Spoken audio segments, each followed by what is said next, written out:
Mtoto mdogo mwenye pesa nyingi.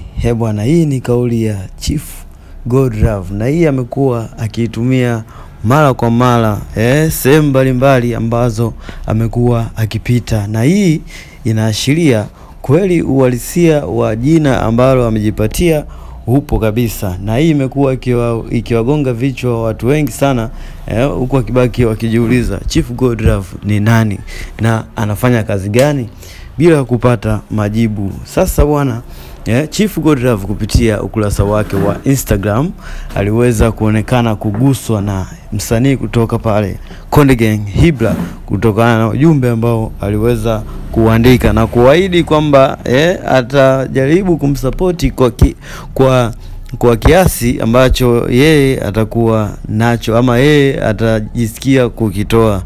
Bwana, kuna jambo kubwa sana limetokea siku hii ya leo kutoka kwa Hibla pamoja na Chief Godlove bwana, lakini nimekusogezea mtazamaji wangu ili upate kufahamu kiundani zaidi. Je, Chief Godlove baada ya kusupport jambo hilo atakuwa na Hibla kama msanii wake?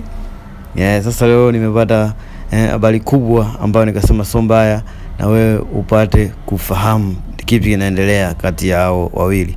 Kitu cha kwanza ni kukumbushe kuungana nami mpaka mwisho wa video hii, kwa sababu utapata kujua mengi zaidi. Lakini kitu kingine uweze kusubscribe, utabonyeza maandishi mekundu hapo chini na pia alama ya kengele au notification ili uweze kuwa mtu wa kwanza zaidi kupata habari zetu.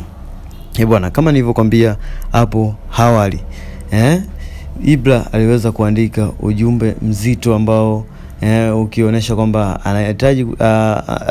anahitaji kutoka pale Konde Gang, lakini sharti lazima atoe bilioni 1 ili awe huru kama msanii ambaye anajitegemea.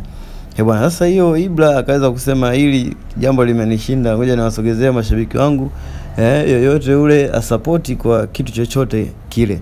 Na tuliweza kuwa na siku chache nyuma Hibla aliweza kuposti nyimbo yake, na kabla ya hapo Harmonize aliweza kumposti Hibla na kusema kwamba Chinga anakuja na bonge la kitu, na tukaweza kuona ngoma bonge la goma likatoka inaitwa Copy na kupesti koni bonge moja la dude ambalo mpaka sasa hivi linatikisa katika mitandao ya kijamii mitaani bwana. Lakini Hibla aliweza kuandika ujumbe huo, na Chief Godlove aliweza kusema kwamba mimi nitamsupport Hibla lakini sitotaja kiasi ambacho nitakitoa. Je, unadhani kwamba Chief Godlove anataka kumsupport Hibla wewe kama msanii wake baada ya kufix ya mambo? Kipi ni kipi? Dondosha comment yako hapo chini kwa kile ambacho kinaendelea. Lakini kitu cha kwanza sasa kuweza kusubscribe, utakuwa umetisha kinoma noma.